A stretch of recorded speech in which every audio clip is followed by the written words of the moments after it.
नमस्कार बच्चों। तो कैसे हैं आप सब? आशा करता हूँ आप सभी बहुत ही अच्छे होंगे।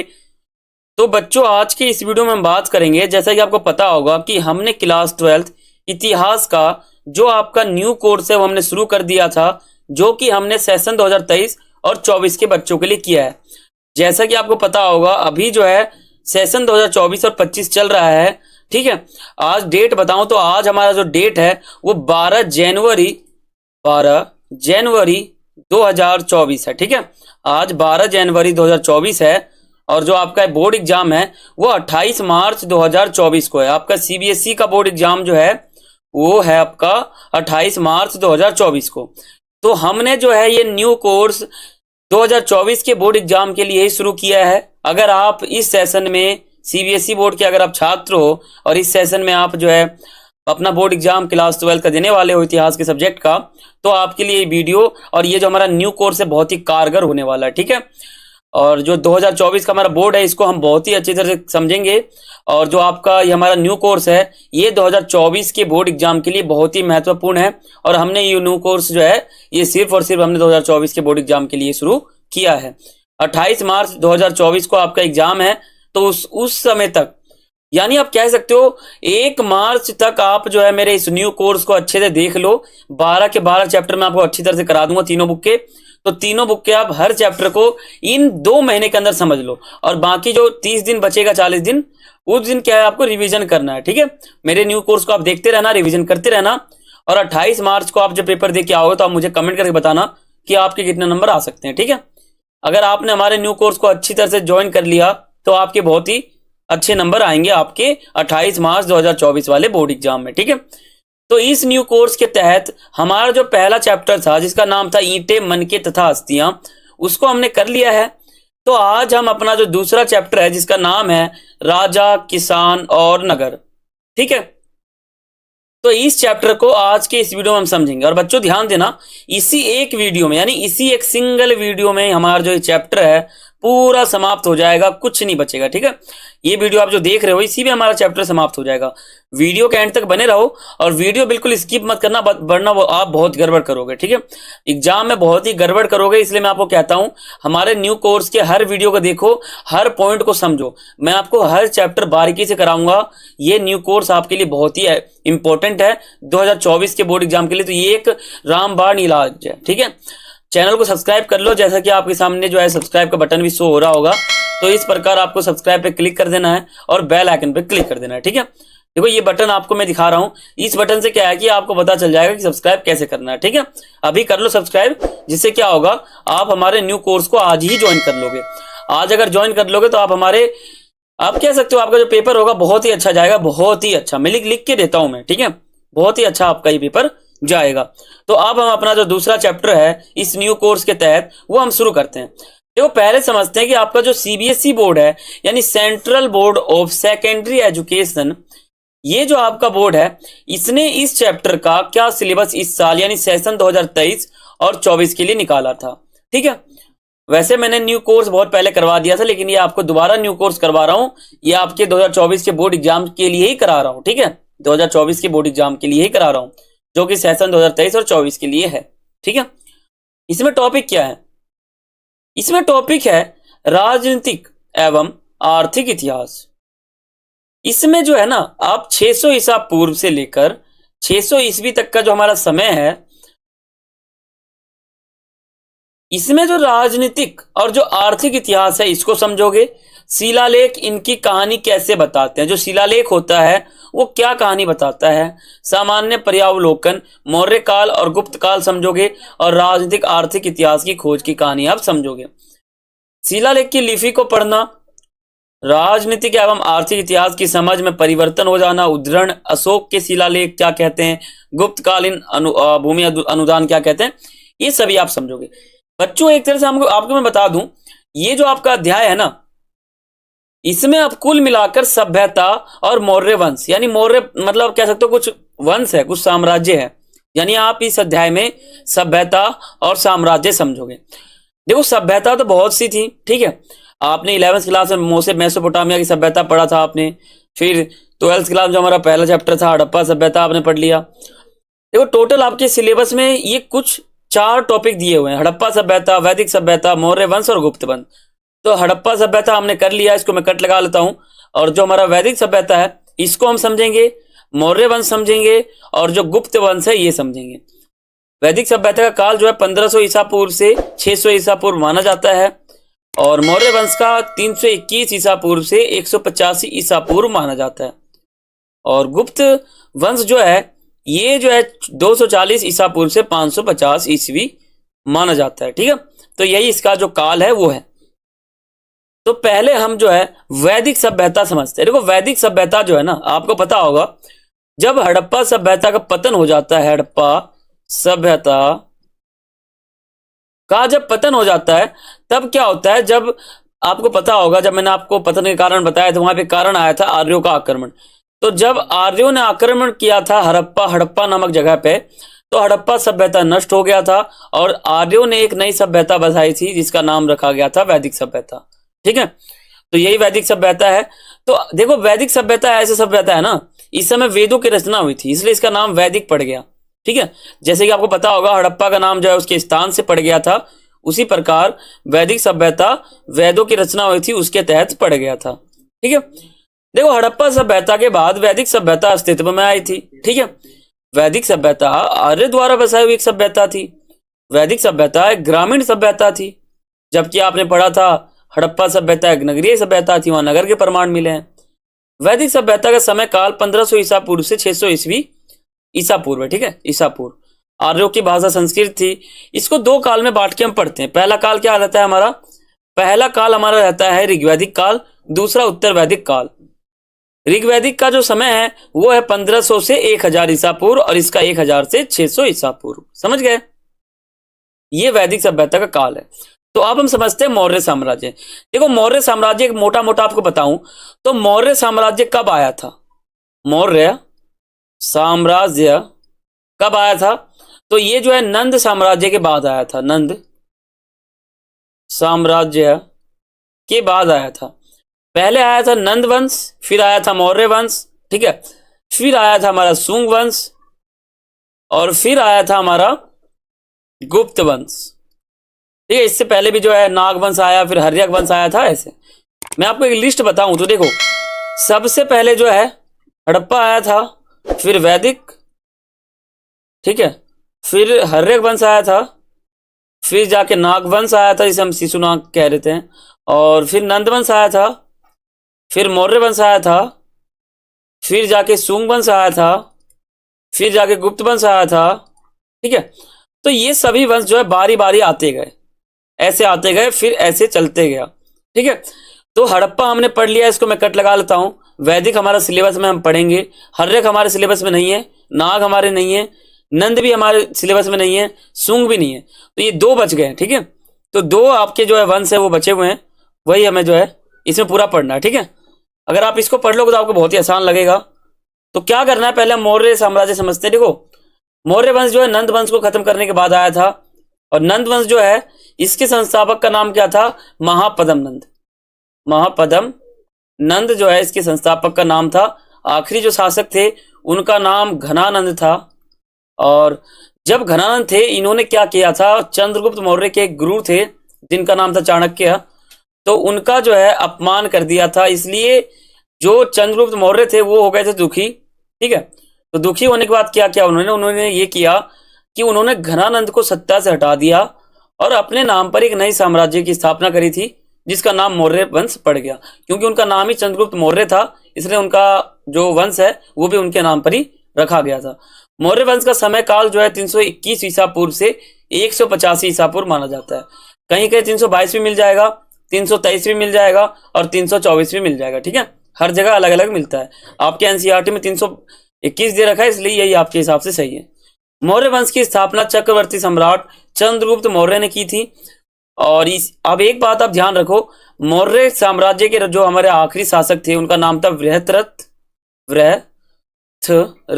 ठीक है, ये आखिरी शासक थे मौर्य साम्राज्य के।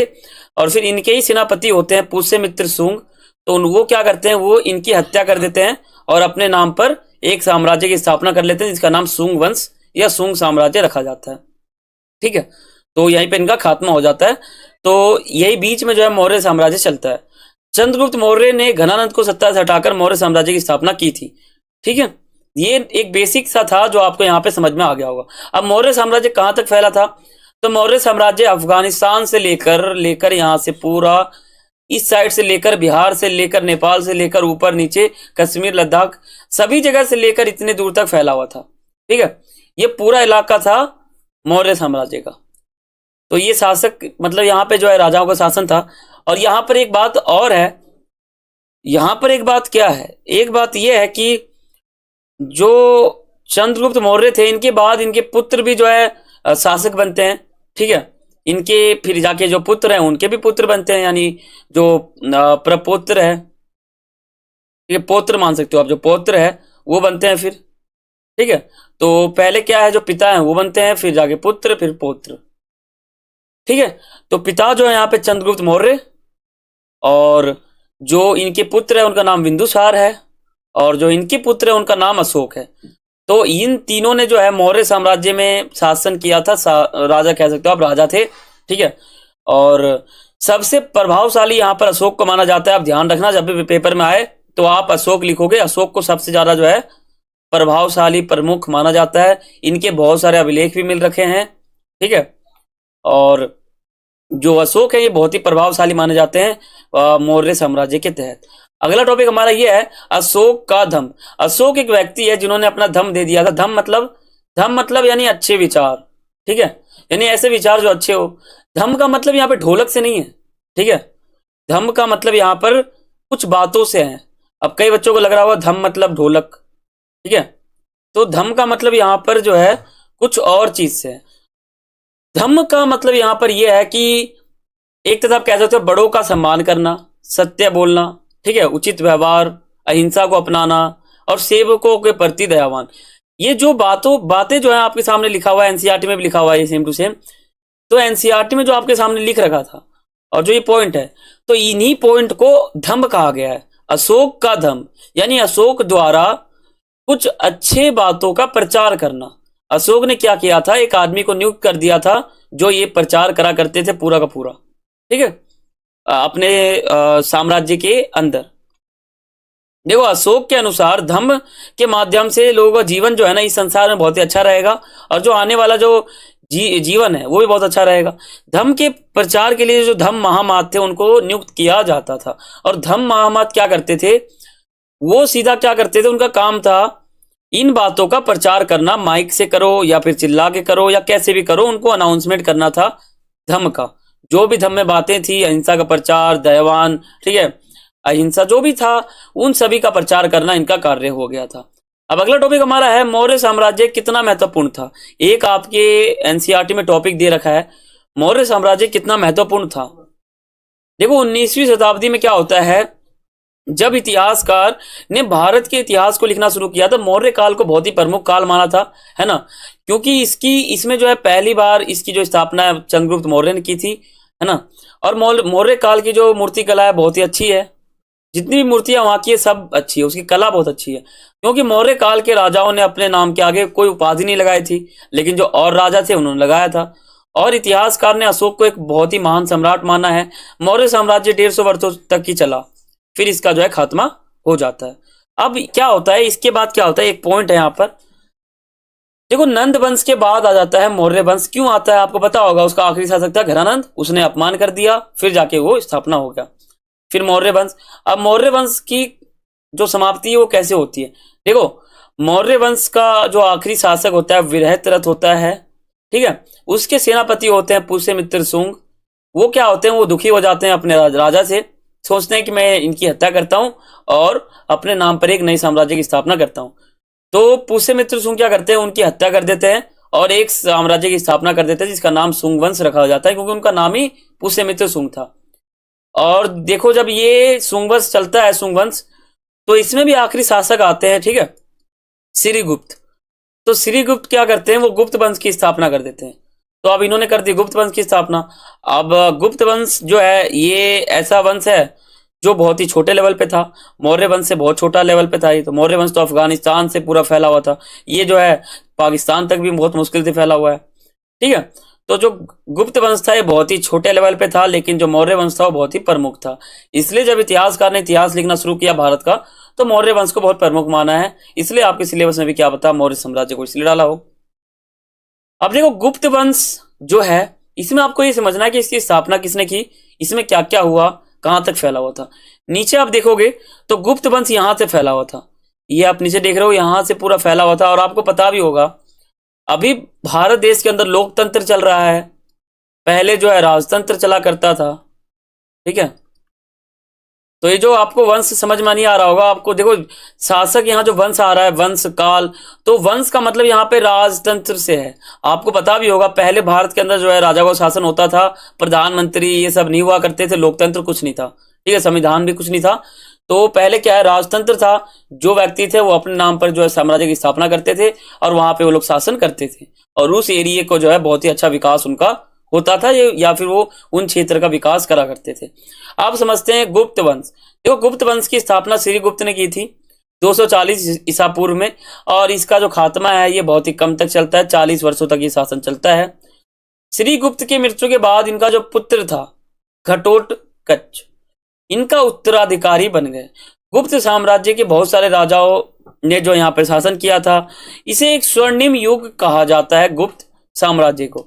अभी गुप्त साम्राज्य फैला कहां से था, तो देखो यहां से फैला हुआ था, ये पाकिस्तान की साइड से ऊपर से यहां से फैला हुआ था गुप्त साम्राज्य, ठीक है। अब बात करते हैं प्रिंसेप और प्रियदर्शी। ये आपके एनसीईआरटी का फर्स्ट टॉपिक है, प्रियदर्शी और प्रिंसेप, या फिर प्रिंसेप और प्रियदर्शी। देखो प्रिंसेप का मतलब यहाँ पे जेम्स प्रिंसेप से है, और प्रियदर्शी अभिलेख पे लिखा हुआ एक शब्द था, इसलिए इसको प्रियदर्शी टाइटल दिया गया है। भारतीय अभिलेख विज्ञान में एक उल्लेखनीय प्रगति 1830 के दशक में देखा गया है, ठीक है। इस समय क्या होते हैं, इस समय ईस्ट इंडिया कंपनी के एक अधिकारी होते हैं जेम्स प्रिंसेप, और कई बच्चों को लगता होगा ये ईस्ट इंडिया कंपनी क्या है। ईस्ट इंडिया कंपनी जो है ना, इसका खात्मा 1858 में हो जाता है, ठीक है, जब अधिनियम लागू किया जाता है 1858 के तहत। तो 1858 में क्या होता है, विद्रोह के बाद जो है ईस्ट इंडिया कंपनी का खात्मा हो जाता है, तब तक ये चलता रहता है। तो 1838 में क्या होता है, जेम्स प्रिंसेप एक अधिकारी होते हैं, फोटो आप देख सकते हो ये। तो इन्होंने क्या किया था, ब्राह्मी और खरोष्टी लिपि का अर्थ निकाल दिया था, ठीक है। और जितने भी अभिलेख मिले हैं उसमें आरंभिक जो अभिलेख मिले हैं वो इन्हीं लिपियों में लिखवाए गए थे, ब्राह्मी लिपि और खरोष्टी लिपि में। जेम्स प्रिंसेप ने यह पता लगाया था कि अधिकतर अभिलेखों में और अधिकतर सिक्कों में जो है एक शब्द लिखा मिला है प्रियदर्शी, इसलिए इस टाइटल का नाम रखा गया है प्रिंसेप और प्रियदर्शी। प्रिंसेप एक व्यक्ति का नाम है जेम्स प्रिंसेप, प्रियदर्शी जो है एक अभिलेख पे मिला हुआ है, लिखा हुआ एक शब्द मिला है प्रियदर्शी। अब प्रियदर्शी का अर्थ क्या है मैं आपको आगे बताऊंगा। देखो कुछ अभिलेखों पर राजा का नाम अशोक भी लिखा मिला है। अशोक आपको पता होगा मौर्य साम्राज्य के जो शासक है, और बौद्ध ग्रंथों में जो है मौर्य काल को बहुत ही प्रमुख माना जाता है। प्रियदर्शी का अर्थ हो जाता है सुंदर मुख वाला राजा, ठीक है। अब बात करते हैं अभिलेख और अभिलेख शास्त्र। अभिलेख और अभिलेख शास्त्र क्या होता है। शास्त्र मतलब कुछ ग्रंथ या कुछ पढ़ना या कुछ समझना।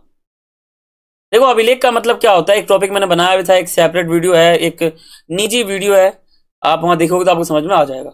अभिलेख उसे कहते हैं जो पत्थर, धातु या मिट्टी के बर्तन या कठोर सतह पर जो भी खुदे लेख मिलते हैं उसी को अभिलेख कहते हैं। मान लो कोई कठोर सतह, पहले क्या था, पहले जो है कॉपी का निर्माण नहीं था, यानी पहले कागज नहीं हुआ करते थे, तो लोग क्या करते थे, लोग जो दीवार पर पत्थर पे पत्थर को तोड़ तोड़ के कुछ लिपियों में कुछ लिखा करते थे ना, क्योंकि उस समय तो कागज का निर्माण ही नहीं हुआ था, इसलिए अभिलेख चलता था। और आज के जमाने में अभिलेख नहीं चलता, आजकल बहुत चीज है, व्हाट्सएप है, ठीक है, लेकिन पहले क्या था, पहले कुछ नहीं था, ठीक है।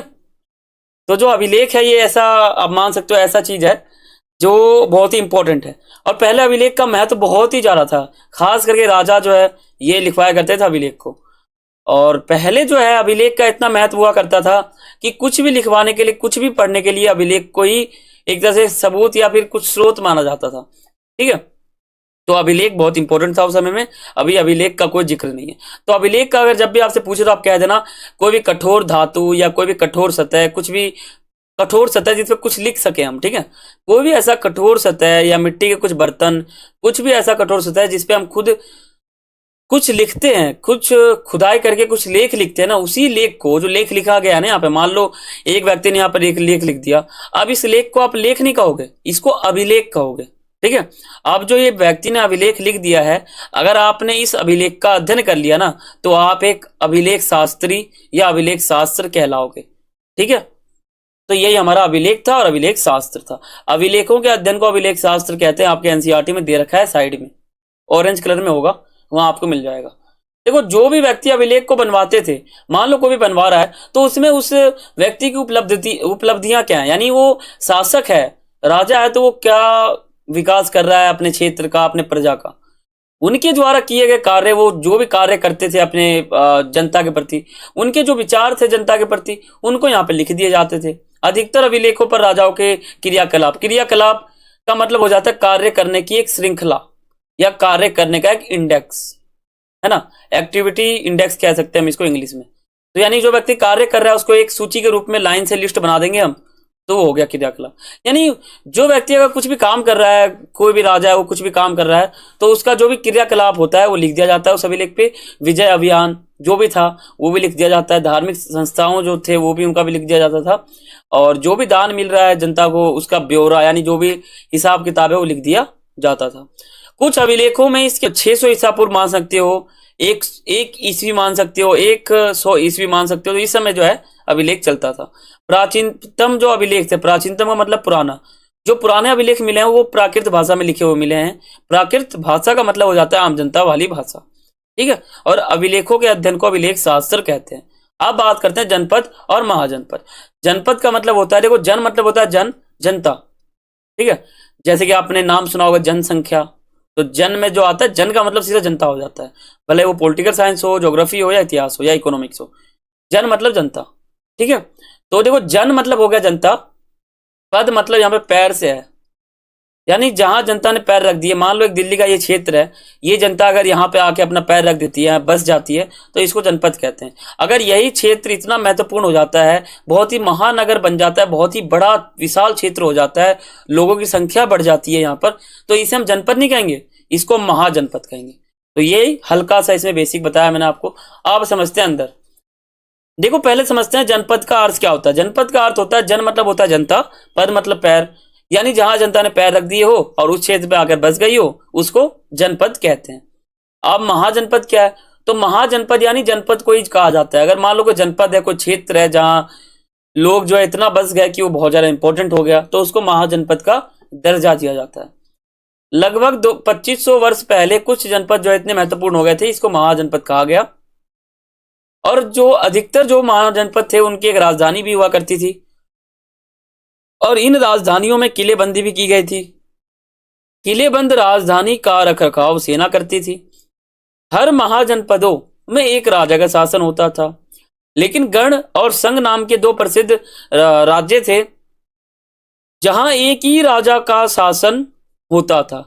गण शब्द का प्रयोग जो है कई सदस्य वाले समूह के लिए किया जाता है, और जो संघ शब्द है इसका प्रयोग संगठन या फिर कोई सभा है उसके लिए किया जाता है। तो यही हमारा जनपद और महाजनपद टॉपिक था, जो यहाँ पे आपको बहुत ही आसान तरीके से समझ में आया होगा। अब यहाँ पे क्या है कि कुछ पॉइंट आपको और बताने पड़ेंगे अपने क्वेश्चन में। देखो, 16 महाजनपदों। अब यहाँ आपने एक चीज पढ़ा, महाजनपद। महाजनपद का मतलब हो जाता है ऐसे जनपद जो बहुत ही महान हो, बहुत ही बड़े लेवल पे हो, बहुत ही विशाल हो, तो उसके आगे महा नामक शब्द लगाते हैं, इसलिए इसका नाम क्या बन जाता है, महाजनपद। तो महाजनपद का उल्लेख, और वैसे 16 महाजनपद का जिक्र भी है। ठीक है, 16 महाजनपद का जो उल्लेख है वो बौद्ध ग्रंथ और जैन ग्रंथ में मिलता है।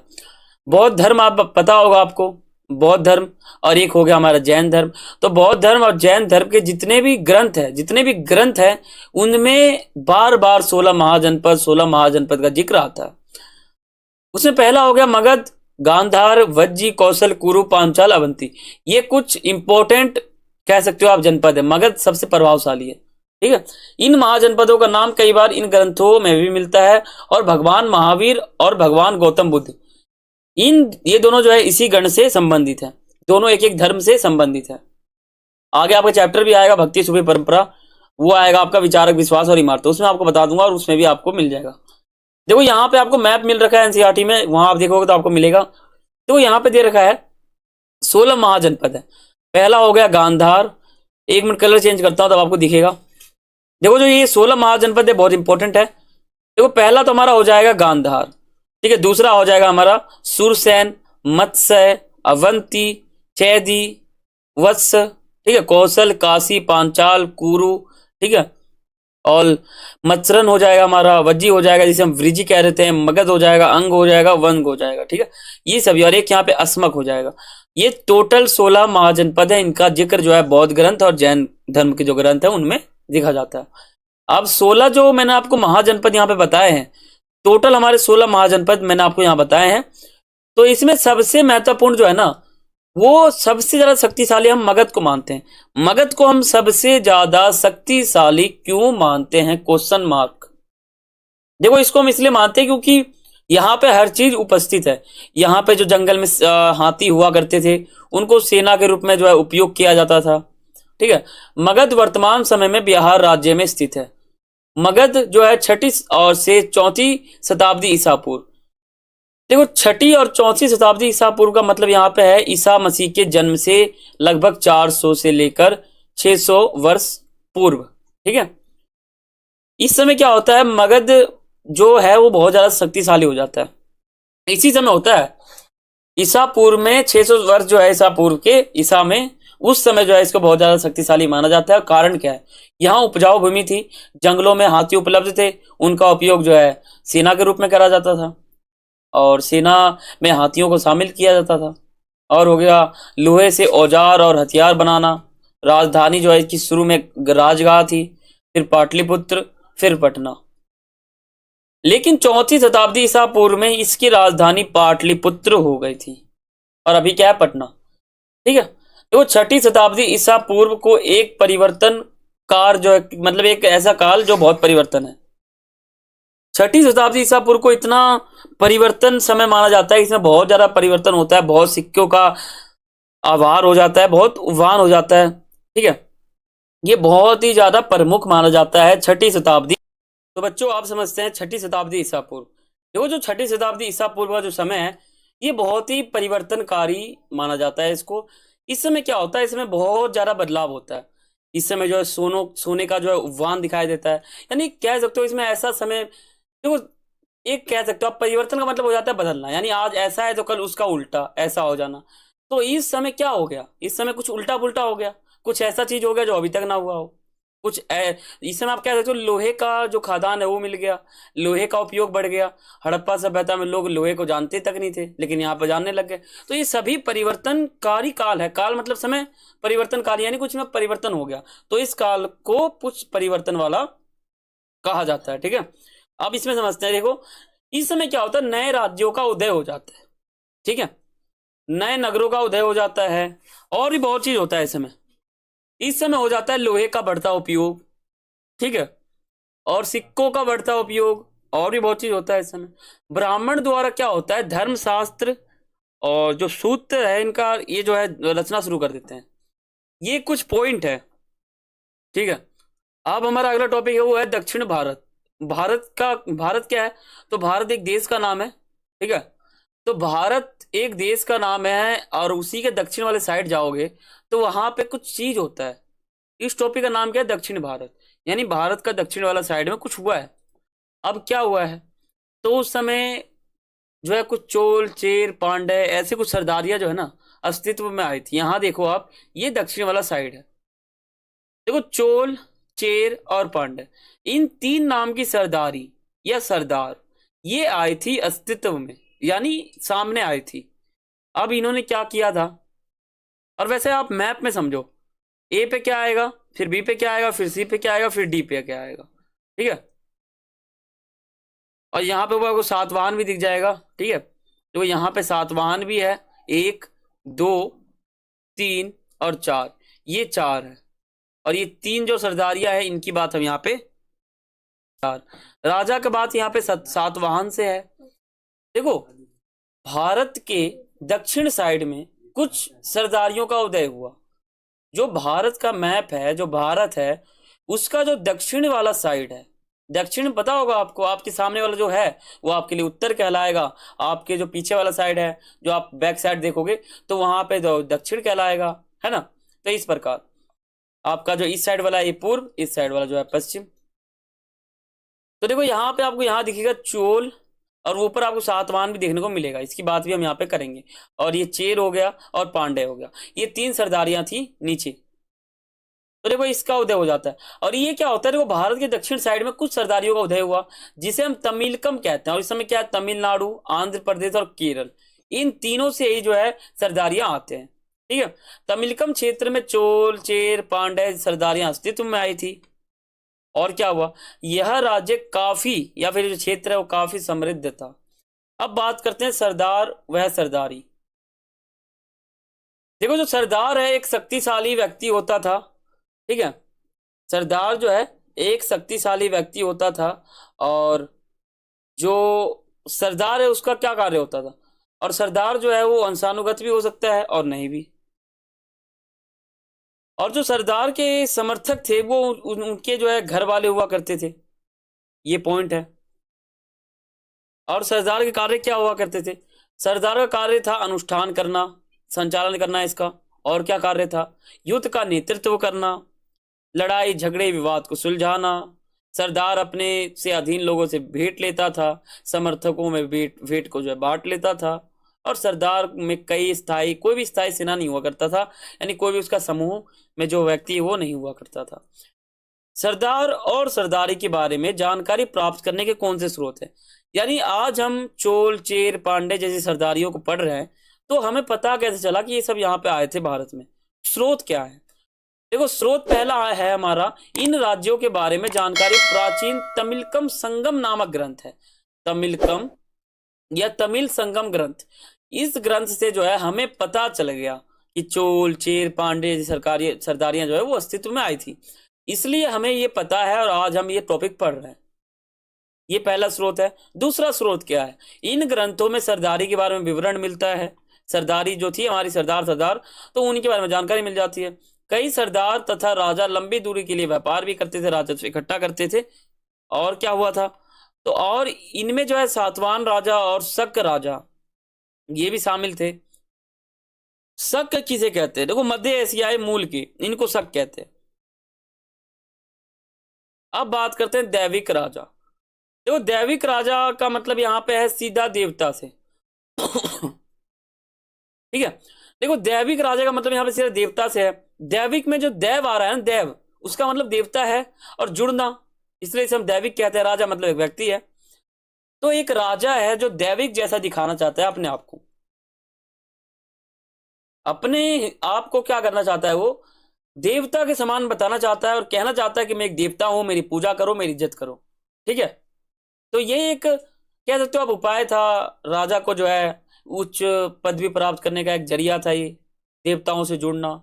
इसमें क्या है, राजा जो है भगवान का पीछे फोटो लगाते हैं, फिर अपने उनके बाजू में जो है अपना फोटो लगाते हैं, जिनसे क्या होता था, वो राजा को जो देवता समझ बैठे थे, जो आम जनता है वो।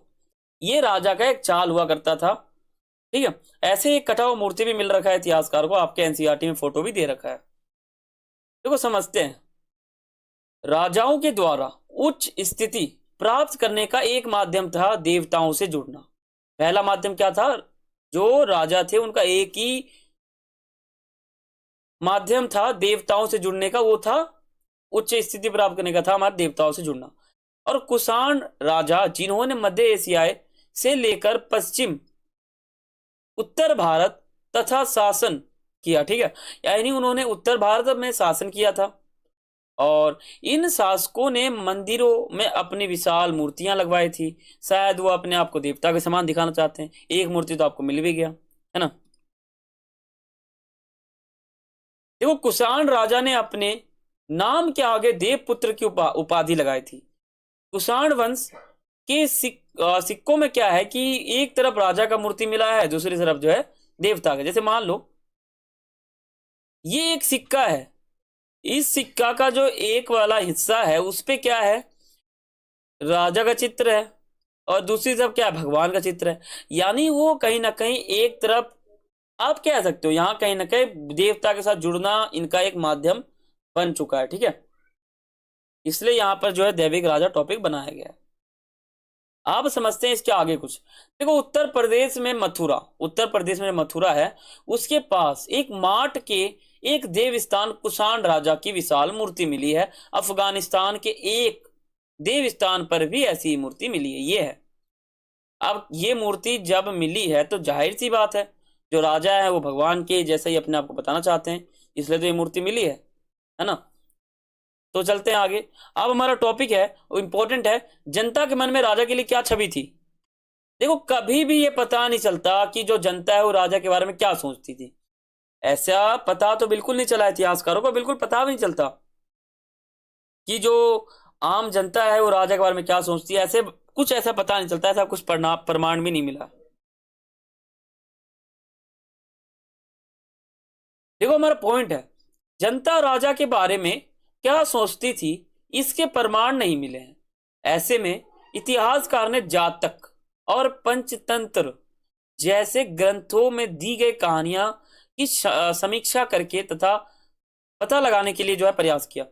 यानी इसमें यह बताया गया है कि जो राजा है वो कहीं ना कहीं जो है जातक एवं पंचतंत्र नामक कुछ ग्रंथ हैं उनको पढ़ पढ़ के ये पता लगा रहे हैं कि हमारे बारे में जो है जनता क्या सोचती थी। ठीक है, जातक कथाएं यानी जो जातक ग्रंथ है उसमें जो कहानियां हैं वो पहली सहस्त्राब्दी का मतलब यहां पर 1000 साल से हो जाता है। तो पहली सहस्त्राब्दी ईसवी यानी ईसा मसीह के बाद 1000 साल जो समय है उसके बीच में मध्यपाली भाषा में लिखा गया था। जो जातक कथाएं हैं, जो कहानियां हैं, मध्यपाली भाषा में जो है लिखा गया था। अब अगला हमारा टॉपिक है उपज बढ़ाने के तरीके, यानी ऐसे कौन से तरीके हैं जिससे हम उपज बढ़ा सकते हैं। देखो उपज बढ़ाने के तरीके में जो आप बताओगे, उपज बढ़ाने के तरीके मतलब फसल उगाने के तरीके, यानी हम फसल ज्यादा से ज्यादा कैसे उगा पाएंगे, क्या तरीके हैं। तो पहले हैं लोहे के फाल वाले हल का प्रयोग करना, कुएं, तालाब और नहरों द्वारा सिंचाई करना, पर्वतीय क्षेत्रों में खेती के लिए कुदाल का प्रयोग करना, गंगा की घाटी में धन की रोपाई करने के कारण जो उपज बढ़ गई है। ये कुछ कारण है, यानी कुछ उपाय हैं जिससे हम अपना उपज जो है वो बढ़ा सकते हैं। ग्रामीण समाज में विभिन्नताएं का मतलब क्या है। विभिन्नताएं का मतलब हो जाता है दो व्यक्तियों के बीच जब कुछ बदलाव या दोनों के बीच कुछ परिवर्तन दिखे, या आप कह सकते हो दोनों के बीच में कुछ विचार, ठीक है, कुछ वाद विवाद। यानी देखो विभिन्नता का मतलब यहाँ पे जाति, धर्म, ठीक है, सबसे है। यानी कोई व्यक्ति कहता है ये तेरा है, ये मेरा है, तू उस धर्म से है, मैं इस धर्म से हूं, ठीक है, और तेरी ये है प्रथा है, मेरी ये प्रथा है। तो ये जो पूरा का पूरा जो भिन्नताएं आपको दिख रही है ना समाज में, तो यही है। तो जो गांव वाला इलाका था उस समय कुछ समाज में कुछ ऐसी भिन्नताएं समझ में आई थी, उन भिन्नताओं को यहाँ पे समझना है। देखो इस वीडियो को देखने के बाद आप एनसीईआरटी पढ़ोगे तो आपको बहुत अच्छी तरह से समझ में आएगा। वैसे एनसीईआरटी में इजी बता रखा है, आप ऐसे भी पढ़ोगे तो आपको समझ में आ जाएगा। देखो कृषि की नई तकनीक अपनाने के बाद क्या होता है, उपज जरूर बढ़ी लेकिन उसका लाभ सबको नहीं हुआ। देखो सबको उसका लाभ नहीं हुआ। खेती से जुड़े लोगों के भेदभाव जो है उनका बढ़ता गया। ठीक है, बौद्ध कथाओं में भूमिहीन तथा श्रमिक जमींदारों का उल्लेख भी मिलता है। पाली भाषा में गृहपति शब्द का प्रयोग छोटे किसान के जमींदार के लिए किया जाता है। बड़े बड़े जमींदार गांव के प्रधान शक्तिशाली हुआ करते थे जो किसानों पर अपना नियंत्रण रखते थे और गांव के प्रधान वंशानुगत हुआ करते थे। ये क्या है, देखो जब मुगल काल आता है ना, तो मुगल काल में जमींदार की हालत एक भिखारी के समान हो जाती है। ठीक है, और जब विद्रोह होता है तब तो और हमारा कह सकते हो आप बहुत ही अलग माहौल होता है। लेकिन जो अभी मैं आपको पढ़ा रहा हूं ना, इस समय जमींदार इतने पावरफुल होते हैं कि आप समझ ही नहीं सकते, बहुत पावरफुल होते हैं। उनके नीचे बहुत सारी गांव आती हैं। ठीक है, अब हमारा अगला टॉपिक है भूमि दान को लेकर नए संभ्रांत ग्रामीण। तो इनको समझना, ये इंपॉर्टेंट टॉपिक है, आपके एनसीईआरटी में पूरा दे रखा है, वहां बता भी रखा है बहुत ही अच्छी तरह से। देखो इसमें पॉइंट क्या बनेंगे, पॉइंट ये बनेंगे कि भूमि दान के अधिकतर ब्राह्मणों को या धार्मिक संस्थाओं को दिए जाते थे। ईस्वी के आरंभिक शताब्दियों में भूमिदान के भी प्रमाण मिले हैं। कई अभिलेखों में भूमिदान का उल्लेख मिला है, कई अभिलेखों में पत्थर लिखवाए गए थे। ठीक है, अधिकतर भूमि दान का उल्लेख ताम्र पत्रों में भी देखने को मिला है। अभिलेख जो है, प्रारंभिक अभिलेख जो शुरू में अभिलेख लिखे जाते थे वो संस्कृत भाषा में थे, लेकिन 7वीं शताब्दी ईस्वी के बाद अभिलेख संस्कृत, तेलुगु, तमिल और भी अन्य भाषाओं में लिखे जाने लग गए। ठीक है, अब समझते हैं इतिहासकारों के बीच भूमि दान को लेकर कुछ विवाद। भूमि दान के द्वारा कृषि को प्रोत्साहित करते हैं। कुछ इतिहासकार कहते हैं कि भूमिदान एक संकेत है, कुछ कहते हैं कि ये प्रभुत्व दुर्बल राजाओं जो है ये अपना दुर्बल बढ़ाने के लिए करते हैं, यानी कि इनको दुर्बल की स्थिति जो है प्राप्त हो जाती है। अगला टॉपिक हमारा है नगर और व्यापार। नगर में व्यापार होता है उसको समझना है। देखो ये जो टॉपिक है थोड़ा इंपॉर्टेंट है, ये आपके एनसीईआरटी में दे रखा है और इसका मैप भी आपको वहां मिलेगा देखने को। देखो नए नगर, पहले समझते हैं नए नगर। देखो अधिकांश जो नगर है ना, अधिकांश, एक मिनट कलर चेंज करता हूं तब आपको समझ में आएगा। देखो जो अधिकांश नगर थे ना वो महाजनपदों की राजधानियां हुआ करते थे। ठीक है, जो अधिकांश नगर थे ना वो कई महाजनपदों की एक राजधानी हुआ करते थे। ज्यादातर नगर संचार मार्ग के किनारे बसे थे, जैसे पाटलिपुत्र जो नदी के किनारे बसा था, और उज्जैनी जो भूतल मार्ग के किनारे था, पुहार समुद्र तट के किनारे था, मथुरा व्यावसायिक संस्कृति और राजनीतिक गतिविधि का एक प्रमुख केंद्र था। ये कुछ नए नगर थे जो मैंने आपको यहाँ बताया। ये ऐसे नगर थे जो बहुत ही, इनकी राजधानी बहुत पॉपुलर थी, यानी ये खुद एक राजधानी थे कई महाजनपद के। अब बात करते हैं नगरीय जनसंख्या। नगर के अंदर लोगों की संख्या वो समझना है। देखो नगरों में विभिन्न प्रकार के लोग रहते थे। शासक किलेबंद नगरों में रहते थे। इस क्षेत्रों में क्या होता था, इसके कुछ अवशेष यहीं से प्राप्त हुए हैं, जैसे मिट्टी के कटोरे, थालियां, सोने चांदी तांबे, हथियार, विचार, ये सब कुछ। ठीक है, उन पर चमकदार एक क्या चित्रकारी की गई थी, कलाई चढ़ी हुई थी। 2री शताब्दी ईस्वी तक आते आते कई नगरों ने दानात्मक अभिलेख प्राप्त हो गए वहां से। ठीक है, और इसमें क्या है कि इसमें एक श्रेणी आपको शब्द दिखेगा, श्रेणी का उल्लेख है, जिसका अर्थ क्या होता है, व्यापारियों के संघ को कहा जाता है श्रेणी। व्यापारियों का एक संघ होता है जिसको हम श्रेणी कहते हैं।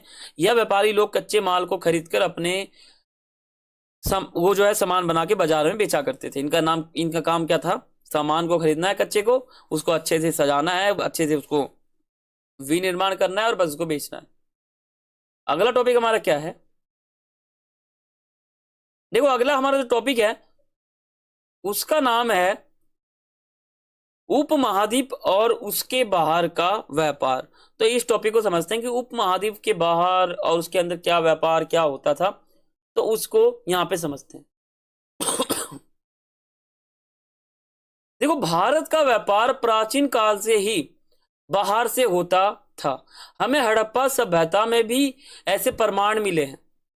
6ठी शताब्दी ईसा पूर्व से ही उपमहाद्वीप में जल मार्ग और भूमार्ग का जाल बिछ गया था, और भूमार्ग के जरिए मध्य एशिया और उससे आगे भी व्यापार होता था। व्यापार मतलब वस्तु का क्रय विक्रय, ठीक है, व्यापार कहलाता है।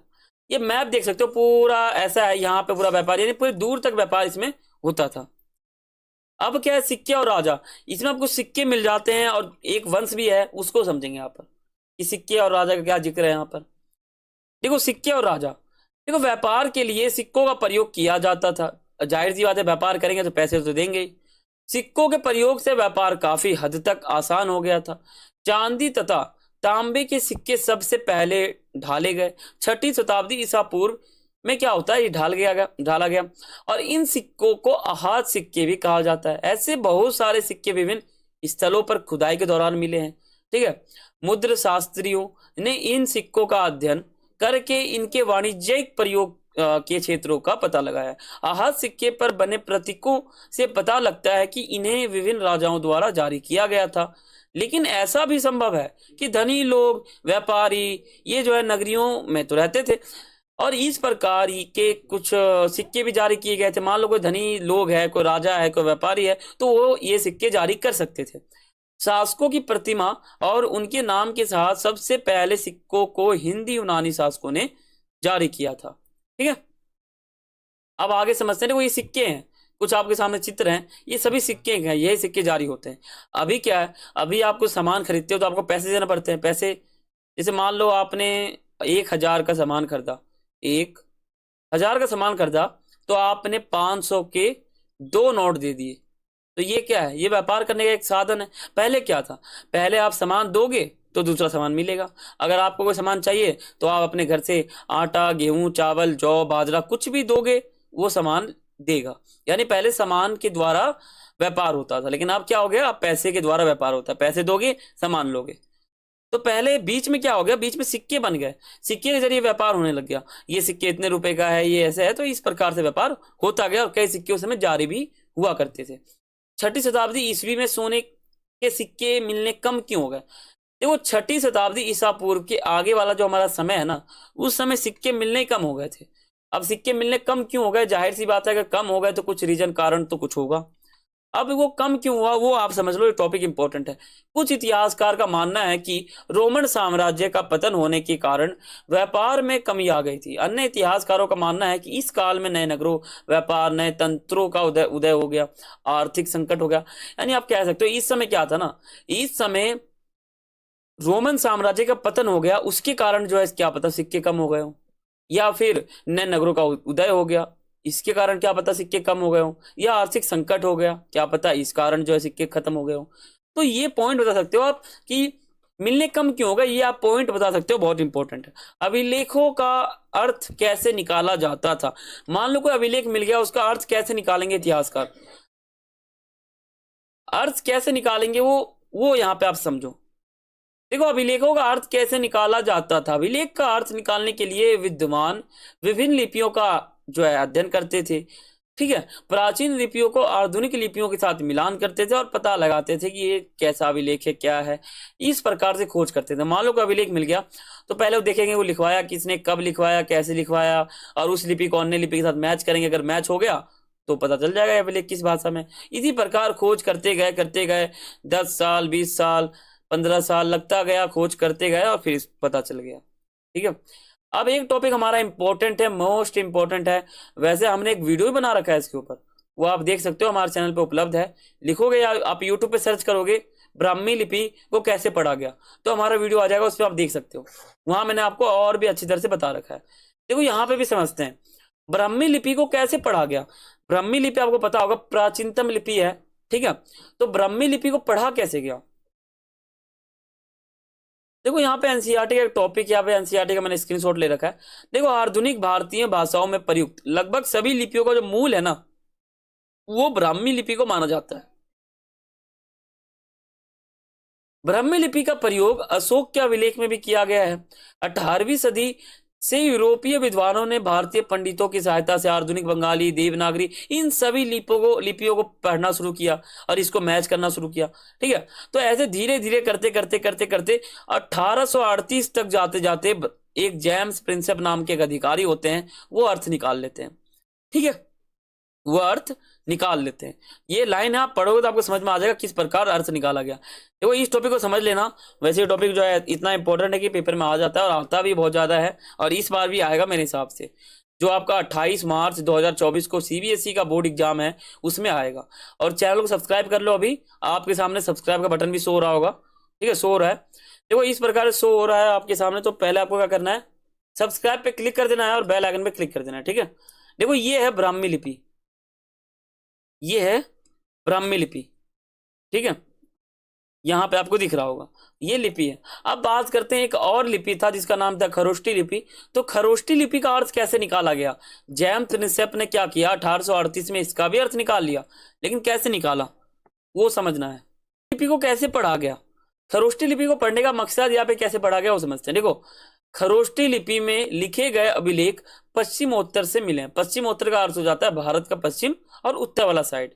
उन दोनों साइड को बताने के लिए पश्चिम उत्तर नामक शब्द का प्रयोग किया जाता है। इस क्षेत्र में हिंदी यूनानी शासकों का शासन था। इस शासकों ने सिक्कों में अपने नाम यूनानी और खरोष्टी लिपि में लिखवाए थे। ठीक है, यूनानी भाषा पढ़ने वाले जो यूरोपीय विद्वान थे, वो अक्षरों का मेल कर रहे थे, इसमें पूरा मिलान होता था। ठीक है, और फिर इनका अर्थ निकालने का प्रयास किया और कहीं ना कहीं सफल हो गए, है ना। तो इस प्रकार अर्थ इसका निकाल लिया गया। अब यहाँ क्या होता है, हमारा जो चैप्टर है ना दूसरा समाप्त हो जाता है। बहुत छोटा वीडियो में बताया मैंने आपको, और पूरा मैंने आपको चैप्टर करा दिया है दूसरा, राजा, किसान और नगर, एक ही वीडियो में करा दिया, ज्यादा लंबा नहीं बनाया। ठीक है, पार्ट वाइज बनाऊंगा तो आपको अच्छा नहीं लगेगा, आप उतना वीडियो देख भी नहीं सकते। तो मैंने आपके हिसाब से मैंने एक वीडियो में ही जो है पूरा चैप्टर खत्म कर दिया, और आगे भी वीडियो आएंगे उसमें भी मैं एक ही वीडियो में जो है चैप्टर खत्म कर दूंगा। अभी आपके सामने सब्सक्राइब का बटन शो हो रहा होगा, तो इस प्रकार से आपको सब्सक्राइब पे क्लिक कर देना है और बेल आइकन पे क्लिक कर देना है। कर दिया आपने? अब देखो, इस न्यू कोर्स को ज्वाइन करने के लिए सब्सक्राइब पे क्लिक जरूर करें और बेल आइकन पे जरूर से जरूर क्लिक कर लें। और वीडियो अच्छा लग जाए तो वीडियो को लाइक कर देना और वीडियो शेयर करना। ठीक है, बहुत आसान तरीके से मैंने आपको ये चैप्टर कराया है। और जो आपका 2024 का बोर्ड एग्जाम है 28 मार्च 2024 को, उसके लिए हमने न्यू कोर्स स्टार्ट किया है सेशन 2023-24 के लिए। आपका अगर एग्जाम होने वाला है सीबीएसई का, डेट शीट आ चुका है वैसे, 28 मार्च को आपका पेपर है। तो देखो, पेपर से पहले आप हमारे न्यू कोर्स को अच्छी तरह से ज्वाइन करना, हर चीज समझना। ठीक है, तो फिर मिलते हैं अगले वीडियो में। और वैसे सब्सक्राइब का बटन आपके सामने फिर शो हो रहा है बिल्कुल, देखो इस प्रकार से आपको सब्सक्राइब करके बेल आइकन पे क्लिक कर देना है। ठीक है, तो फिर मिलते हैं अगले वीडियो में, तब तक के लिए सभी को थैंक्स फॉर वॉचिंग। जय हिंद, जय भारत।